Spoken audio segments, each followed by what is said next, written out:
Wow, so, this is Chicago, huh?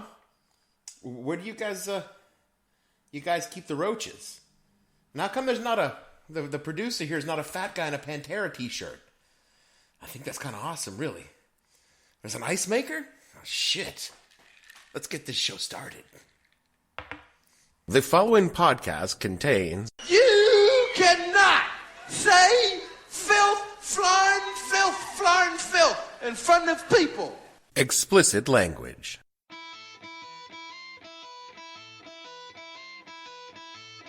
Hello and welcome to the podcast that asks a simple question. When you fired the guy who got you elected because of what he did to get you elected, what the hell were you thinking? I'm your host, Dave Bledsoe, and this is Friday, May 12, 2016, Goodbye My Comey Island Baby edition of the show, where we talk about the end of accountability in America. Stay tuned. The What the Hell Were You Thinking podcast is brought to you by our returning sponsor, Earl's Excrement Expediters. Earl's is pleased to announce their stunning load of shit special. If you thought you knew your shit, Earl's wants you to know you ain't seen shit yet. Order now and Earl's Elite Excrement Expediters will deliver a metric fuck ton of bullshit anywhere, anytime, in at least 24 hours or less. Need to convince 40% of the electorate you didn't fire the guy investigating you for colluding with the Russians when you totally did? Earl's gets that shit done. Never before has any company offered such a stunning array of bullshit to choose from or gotten it to as many people as quickly. Use the promo code Paul Ryan is a lying fuck at checkout and Earl's will ship your shit for free. Earl's Excrement Expediters. When mendacity, prevarication, evasion, fabrication, calumniation, hyperbole, and subterfuge just won't do, Earl gets the shit and gets you through. Monday you met with the Deputy Attorney General, Rod Rosenstein. Right. Did you ask for a recommendation? What I did is I was going to fire Comey. My decision. It was not... You had made the decision before they came in the room. I was going to fire Comey. There's no good time to do it, by the way. Because in your letter you said I accepted their recommendation. Yeah, well, you had already made the decision. I was going to fire regardless of recommendation. So there was he made a recommendation. He's highly respected, very good guy, very smart guy. The Democrats like him, the Republicans like him. He made a recommendation, but regardless of recommendation, I was going to fire Comey, knowing there was no good time to do it. And in fact, when I decided to just do it, I said to myself, I said, you know, this Russia thing with Trump and Russia is a made-up story. It's an excuse by the Democrats for having lost an election that they should have won. Yup, that's us. I guess you're probably wondering how we got here. When I was a cop, I worked for a small department that was, to put it mildly, thoroughly corrupt. From the chief to the officers on the street, the place was riddled with dishonesty, fraud, embezzlement, bribery, and theft. Most of these offenses were fairly petty. Officers padding their time cards, or the chief would charge for 3 overtime positions but only post 2 officers, and then he would pocket the difference. They could do this for 2 simple reasons. First, there was a lack of concrete evidence, and the chief was well steeped in systemic corruption, it being Washington, D.C., so he knew how to cover his tracks. And the second was the system overseeing the department was intentionally blind to the crimes because they, too, were involved in corruption, namely a conspiracy to underreport certain crimes like rape to the federal government, which could cost them millions of dollars in revenue. Now, I was young, idealistic, naive. Bit of a moron, actually. I thought I could do something. I was promptly given the choice to quit and they would leave me alone because, after all, I had no evidence, or I could be fired and my reputation trashed. I would never be a cop again, although I didn't actually want to be. It was explained to me that I didn't know who the fuck that I was dealing with, but actually, I did. I knew they could do exactly what they threatened, so I quit. I was a peon. A tiny, squeaky wheel in the machine that was designed to have inconveniences such as those quietly removed. There was a system in place to make problems go away without any fuss.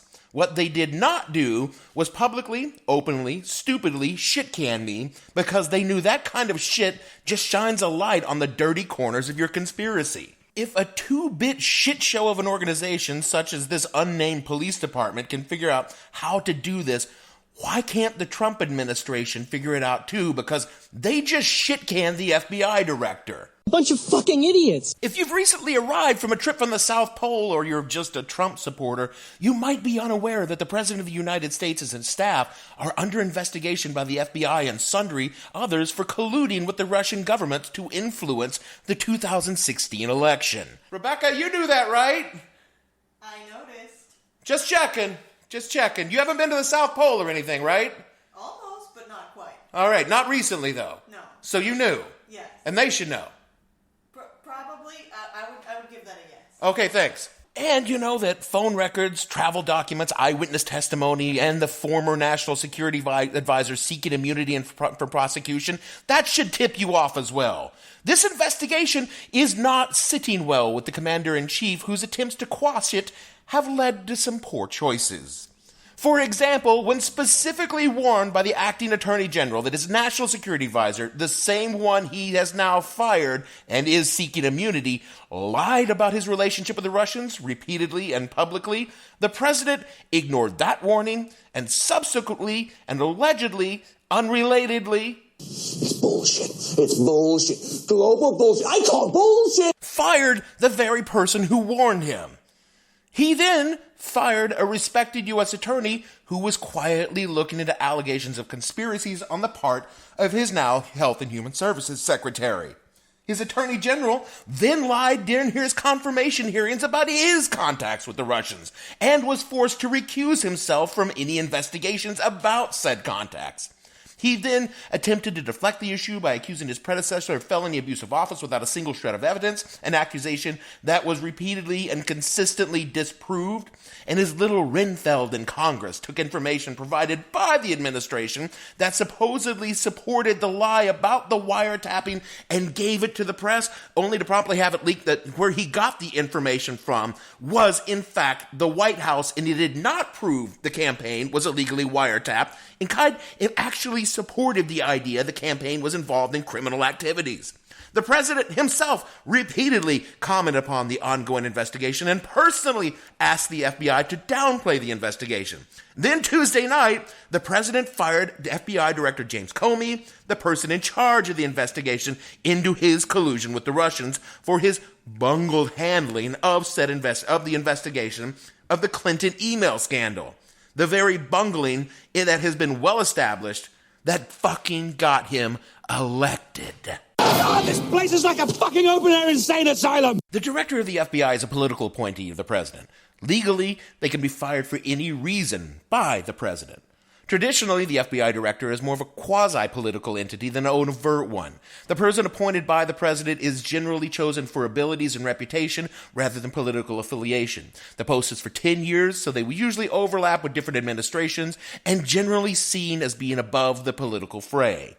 Comey was appointed by President Obama in September 2013 and had 6 years left on his term. Unfortunately for Director Comey, he had a predilection for ramming his dick into a light socket, politically speaking. I can think of 3 real good reasons why you shouldn't do something like that, Judge. His handling of the eternal investigation of Hillary Clinton's infamous private email server landed him in the middle of a swirling shitstorm in the 2016 election. So, here he is, penis wedged in said light socket and standing next to a switch with the choice to leave it turned off or just flip that shit right up and send in the juice, and Comey flipped that switch not once but twice.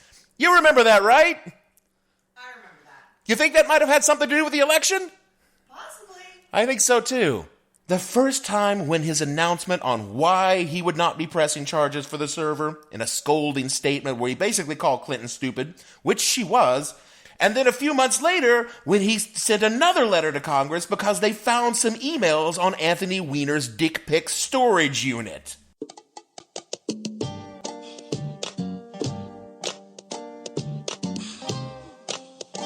You know what time it is, nigga. You know what fucking shit. Danger! You know, if John Oliver won't keep that joke alive, I'm going to. That was the act that closed the Clinton coffin and gave us President Trump. You arrogant ass. You've killed us. It's hard to say exactly what the Comey firing means. We can't even arrive at a conclusion on why it happened. Was it a cold-blooded attempt to obstruct justice by a criminal president? Or was it the intemperate thrashings of a bloated man-child whose fragile ego was wounded by a perceived lack of loyalty when the dog that brought his slippers chewed one of the toes off? The Washington Post certainly makes the arrogant man-child argument. The narrative emerging is that Trump was pissed off that Comey would not perjure himself before the Senate committee by absolving the Lord High shitbag of Pennsylvania Avenue of all the crimes that the Justice Department was investigating, and then ordered his deputy attorney general to come up with reasons totally unrelated to the reality of the Russians of why he was firing Comey. So Big Jeff Sessions tapped a respected and allegedly honest member of the Justice Department, Rod Rosenstein, the Deputy Attorney General, to write himself a letter. Rosenstein's letter reads more like the Comey statement on Hillary's email server, basically insinuating that some mysterious mistakes were made, but skirt an outright call to lock him up. Lock him out. It's what you do when your boss, in this case Jeff Sessions, who, by the way, is supposed to be recused from all dealings with the Russia investigation since he was caught knuckles deep in the Russian ambassador's big brown rosebud, and your boss comes to you and says, we want to fire Ted in accounting, and you find a way to make that happen. But you kind of suspect the reason they want to fire Ted in accounting is because Ted can prove that the boss is embezzling money from the company to pay for cocaine and 400-pound hookers. You got a choice to make. You can do what you're told. After all, you don't have any proof that the Rubenesque call girls are the cocaine. You need the job because your girls want to go to a private university rather than a state school, so you write the letter in such a way that people can read it any way they want. Reportedly, Rosenstein threatened to resign over how it was played out, how he got hung out to dry by Trump because he never actually recommended firing the guy. But you know, what you really should do there, Rod, is appoint a special fucking prosecutor and then resign. That would really piss them off. Let's also not pretend, my fellow liberals, that James Comey did not deserve to be fired. He totally fucking did. He fucked up on so many levels that Obama absolutely would have fired him if it was politically feasible. But imagine, just for a second, the reaction if the president, whose party just lost the election, fired the man that essentially cost the party the election, even though he had a clear and compelling reason to do so. I mean, Rebecca, what would you do if you were a podcast host and your producer constantly left Mountain Dew cans all over the studio? Build a Mountain Dew can pyramid? You're fired too. Fuck you. I don't know. Stop defending Gavin. I'm firing Gavin. But he's so lovable and he loves my favorite soda. Oh, goddamn. You producers, you're all in it together. Mitch fucking McConnell and Paul Dickless Ryan would have howled for blood on every news program on cable. And cable would parrot their faux outrage because, fucking ratings. Comey's desperate need to appear as though he wasn't acting politically when he was clearly doing exactly that led to a series of avoidable blunders. He talked about Hillary's fake-ass email scandals, but held back information about Trump and the Russians even though he knew goddamn well it was going on. Obama should have fired his ass. Comey should have resigned. But he didn't, and Obama didn't. So here we are. Yet it's also abundantly clear that Trump did not fire Comey because of Clinton. It's a fucking insult to the intelligence that this was the reason he initially used. Fuck, it's insulting even to the mouth-breathing cretins who smeared their intellectual feces on their ballots to mark an X for Trump during the election. This criminal fuckstain on the cheap Most Hell mattress of American politics spent months leading screaming crowds and chants about locking up his political moment in a move straight out of Dictator 101. Professor Amin, very tough, likes to eat students who turn in their homework late. Don't do that. He had the sheer unmitigated gall to use how Comey treated Clinton initially as an excuse to fire him. God damn, what a set of brass balls this guy might have. But he fucking fired him because of Russia. And he's been screaming at the TV over months over this. Politico published an article on Wednesday stating the move was explicitly about Russia. Trump fired Comey as part of a continuing attempt, admittedly a pathetic attempt, to cover up and obstruct the investigation into the ties between his campaign and him to Russia's actions during the 2016. This is a felony conspiracy to obstruct justice, and it was the number one reason the House listed on Richard Nixon's articles of impeachment. And I know some of you right now are like, Dave, calm down, man. How can you know this? Because he fucking said it on TV! He told it to Lester Holt. This guy's a fucking moron. I mean, his staff were busy, lying their little beaver asses off to him, and the great orange glob sits down with Lester Holt and just cops to it right on national TV. My only joy at this moment is that Sean Spicer's rectal prolapse has increased 5 times. I mean, basically, Sean's sphincter is now just a black hole, slowly drawing the rest of him deeper inside his own colon until he finally passes the asshole event horizon and just disappears, leaving only a long fart noise in his absence. Where are you, Sean? In case you didn't know, and no, Trump doesn't know, the reason a political official swears their oath to protect and to defend the Constitution and not the president is for exact moments like this. Rebecca, did you know about the oath to the Constitution? I've heard of it. And do you think that someone should swear that oath to the president for loyalty or to be loyal to the Constitution? Probably the Constitution. It just seems like a good idea to me. I agree. There we go. All right. Rebecca agrees. See, Gavin, this is what you're supposed to be doing. They can't even hear you because you're too scared to talk on the microphone. Trump keeps calling Comey disloyal because Comey, whatever his flaws, was and is first and foremost loyal to his oath, not the bronzer-hued genital wart currently swelling on the nation's horse testicles. In a case you are again recently back from the South Pole or simply a Fox News watcher, there is a very real criminal case going on. A grand jury just issued subpoenas on the Flynn case. Furthermore, the same prosecutor handling the Flynn case is also looking into charges against Julian Assange, the founder of WikiLeaks, for collusion with the Russians and the Trump campaign to fuck up our election last year. The cases were directly under the supervision of the director of the FBI. It is FBI agents assembling the facts behind the case, FBI assets that are sifting through communications intercepts, FBI agents are interviewing witnesses and suspects. It is the FBI who brought this case to the U.S. attorney, who impaneled the grand jury, and it is the FBI director who allocates resources to the case or withholds those resources so the case could go nowhere.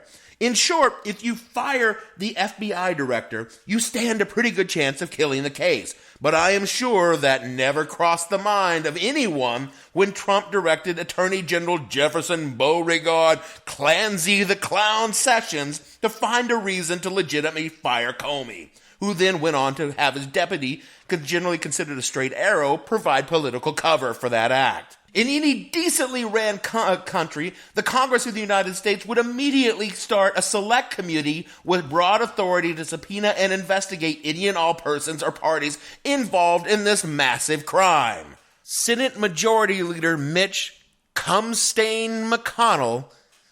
McConnell? Did I say that right? Yeah, I think that's it. I think that's what he's called.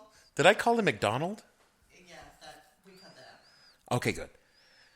Said that he would not approve or support appointing a special prosecutor or a select committee because it could only serve to, quote, impede the current work being done. Fucking shit. God damn it. There's no fucking work being done, Mitch, you cum-stain. Paul, killer of the sick and poor Ryan, appeared on Fox News Wednesday where he said, actually I'm writing this before I even saw what he said, so I'm just going to assume he dropped his pants and took a diarrhea shit right on an original copy of the Constitution brought straight from the National Archives. And no, I don't mean that metaphorically. If you expect the Republican-controlled Congress to do anything about the steady destruction of our government, you obviously have not been watching the GOP for the past 2 decades. This is the culmination of a dream, gross incompetence coupled with criminal malfeasance combined with a superpower of fuckery, allowing them once and for all to drown the government in a toilet bowl. Is this a constitutional crisis, as some are calling it? Technically, no. As of yet, there's no public evidence the president or those associated with him actually committed a crime because it's all still classified. There are no warrants issued that Trump is refusing to honor. No one can say with certainty what the fuck is actually going on right now. So no, nothing unconstitutional has happened yet. But it is a crisis. As Noah Feldman said in Bloomberg, the erosion of the independence of law enforcement is thus a blow to the unwritten constitutional norm of political neutrality. It doesn't violate a separation of powers, but it violates a norm that in its own way is almost as important. I talked exclusively about the Russian connection back in episode 97. The whole issue reeks of last week's fish are Gavin's feet. Honestly, fucking foot powder, Gavin. Just put it on, you stinky bastard. And Trump is not acting like an innocent man. Every single thing this administration has done about this case makes it appear they have something very big to hide. Like the corpse of a 400-pound hooker with a weed eater jammed in her ass and a goat hooves bruises on her back. Well, that's very specific, but something like that, yes. I said then and I say now, I'm pretty sure Trump himself did not actively collude with the Russians. I don't think the man himself is smart enough to pull off a cover-up. Just look at his tweets. This is not a man who can keep a secret. But I firmly believe there's enough shady shit in his dealings with the Russians to get him in general to have his testicles nailed and stapled to a laminated countertop and whacked blue with a ball-peen hammer. If there isn't something there, and there is, all he has to do is appoint a special prosecutor to look into the matter and get it over with. What he's done instead is do everything within his power to prevent anyone looking into the matter. He's also done everything in his power to distract us when the issue gets too hot. It's easy to miss that 400-pound hooker corpse on the squeaky cart and going out the hotel lobby when you're stoking the fires of war. What hooker? The one you've been obsessing over. The thing is, this too shall pass. We on the left will kick and scream. We will protest. Learned thinkers will pen treatises on the existential danger this poses to our democracy. Drunken podcast hosts will slur profanities into a microphone and make jokes about obese prostitutes, and these will only fall on the ears of people who already believe that Trump is an existential threat to democracy. Meanwhile, over on the other side of the aisle, there's one sound that no one knows. What does the fuck say? And that is the voice that these dim-witted shitskids on the tidy-whities of middle America will listen to. Gizmodo did a summary of the reaction on Fox News to the Comey firing and can be best summed up with, I don't know, it's not a thing. Fox does not give a flying hopped-up fuckbit about the destruction of our democracy because it's good money for the end of the world. They will never report truthfully to their viewers on what's going on to their viewers, and their viewers will never turn the fucking channel to see anything different. President Fox and friends can just label the rest of the media #fake news, and the Foxanitas will lap it up like a small dog laps up the naughty puddles on a low-budget porn set. That is just making me feel physically sick. We've watched the slow decline towards incompetent authoritarians coming up for 4 months now. We've seen a bumbling administration fuck up their plans to oppress Muslims, enact an ethnic cleansing of Latinos, deprive the poor of their basic services for living, and destroy the protective apparatus of the government. And even this, the most overt authoritarian act yet, a full-on fuck I am a dictator move, is so badly executed it smacks of a B-movie plot than a calculated power grab. It would be hilarious if it weren't fucking terrifying, because even an incompetent dictator is still a fucking dictator. Because in some ways, an idiot dictator is far worse than an effective one. Because at least Mussolini made the trains run on time, and while your average generalissimo in Central America just lined their pockets while the nation burned. And Trump's pockets are getting very well lined indeed. There's a strong argument to be made that Trump has fundamentally broken our country. Prior to this administration, this action would provoke an intense bipartisan backlash. No president would even think of so grossly interfering in an ongoing criminal investigation against him. Well, none since Nixon, and we know how that turned out. But today, with Trump, he can do this because he and his advisors feel that they can just get away with it. Trump is an ignorant fucking turd shat out onto the Oval Office chair, but Bannon, Priebus, and Jefferson Beauregard, Bull, Connor, Sessions sure as fuck know the risk they're running, and they feel pretty solid doing it. They are gambling the GOP and Congress will not have the sack to do anything about it, and if I were in their shoes, I would put my money down too. I see no indication the Republican Congress will do any real action towards fulfilling their constitutional duties to provide a check on the executive. They will not impanel a select committee with an independent investigative powers to look into the actions of the president regarding Russia or any of the other myriad high crimes and misdemeanors he's committing in full view of a horrified 60% of the electorate and a jubilant 40% who cheer him on so they can get rid of the Mexican family down the block that plays their music too loud every Friday night.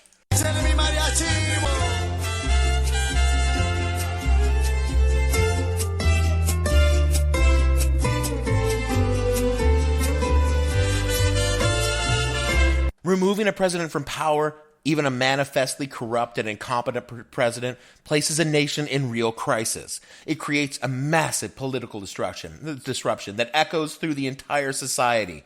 It creates an economic disturbance, causing the markets to decline and the population to hold on to their money. Couple this with an existing partisan sorting, and now you have a society actively fighting with one another, at least verbally, in some cases physically. See the Berkeley protest a few weeks or two ago. When Nixon finally resigned, the country was already exhausted from a decade of social upheaval, from a decade of war, on the edge of a huge economic downturn, and it took another decade for us to recover from it. And that was with a Congress and courts that were actively doing their constitutional duty. It would take a brave, an honorable group of women and men to stand up and in one voice condemn the president and call for his removal. The kind of people who are willing to risk their own fortunes and reputations for the good of the republic. Folks who realize the greater good demands that they take an unpopular position and utilize all their talent and energies towards convincing their fellow partisans that it is an imperative for the good of the Constitution that we not only investigate the president, but call him to account when and if this investigation reveals wrongdoing. They must be willing as one to stand with their opposition party and in a clear and unambiguous way espouse the principles of law and demand they be applied without prejudice or favor to anyone regardless of position or power. That they believe the oath they swore upon assuming their offices is not just empty words, but a sacred trust they assumed upon taking their position. In short, they must be brave, and they must be the bright line between democracy and authoritarianism. We don't have anything like that. So, lacking these heroes, who will save the Republic? Rebecca, who's going to save the Republic? We are. Yeah, I know it sucks, but someone's got to do the hard work of saving the country. Some work has been done in this area. I mean, marches, town halls, angry calls to representatives. Those are great. Those are great. But they don't mean shit unless they actually change the system. You got to do something unpleasant. Something most of us would just as soon stay the fuck away from. We'd stay away from a guy wheeling a 400-pound hooker corpse down the hotel hallway. You, and I know this hurts, are going to have to go out and vote in the midterm. Democrats suck at this. I mean, right now, with the white-hot fury running in our veins, we're still not showing up at the polls in special elections. I get it. There are districts we ain't going to win, even with a criminal fuckstick in the White House, because Republicans will vote for John Wayne Gacy in full Pogo the Clown regalia if he promises he will only kill Mexican kids. You gotta go out and fucking vote. All of you, no matter where you live, even if you live in a redder place than Steve Bannon's asshole after a jalapeno-flavored scotch bender. We need 23 seats to take the House. And there are vulnerable Republicans in 25-ish seats where Clinton won the district. And that don't mean shit if you don't show up. And also, someone has to run. You can't just have the weird guy who wears the vest covered with a lot of buttons about nuclear power in Wales. You have to have a real candidate. And if your district doesn't have one, find one. Fuck, if you can't find one, do it yourself. Do not let these fucking Republican assholes run unopposed. The only way we take our country back is to run these fuckers out of Washington, D.C. on a rail, and if that rail leads straight to a jail, well, then that's just so much the better. In the end, the Comey firing can have one of two effects. It can plunge the country deeper into an existential crisis, leading ultimately to our destruction, or it can piss you the fuck off and you can get off your ass and get into the voting booth. We cannot depend on our current politicians. We cannot depend on the FBI. And we certainly cannot depend on a Justice Department run by a howdy-doody motherfucking racist. It's up to us. It's up to you. Ask not what your country can do for you. Ask what you can do to take your fucking country back. You can take this from me. I know these things because I am a podcaster. That is it for our show this week. We are on the road and recording in Fast Eddie's Podcast Hut Podcast Network sister studios in beautiful Chicago. It's like New York, but with more sausage and fewer bagels. And bigger rats. Exactly. We want to thank producer Rebecca for running the board tonight and point out that she's not only smarter than Gavin, more competent than Gavin, but she also looks infinitely better in a Pantera t-shirt than Gavin. She also knows that the anti-paladin was always a non-player class. Said so right in Dragon Magazine, so suck it, Gavin. If you would like to have this show come to your town and make beautiful podcasts, you really should ask your doctor to up your dosage. The medicine's not working. But you can rate and review the show on iTunes, and it'll help other folks get their lithium levels adjusted. If you need your SSRIs normalized, you can follow the show on Twitter, @the_hell_podcast, or the show name on Facebook. All of the shows are at the show name on SoundCloud and at www.whatthehellpodcast.com. For me, Dave Bledsoe, the very real and spectacular producer Rebecca, and all the other fictional non-player characters on the show, we want to say, you lost your job. Now you can stay out all night long. You got fired from your job, Comey. Now, well, you can actually get a job making a lot more money because you were the fucking FBI director. You'll be fine. We'll see you all next week.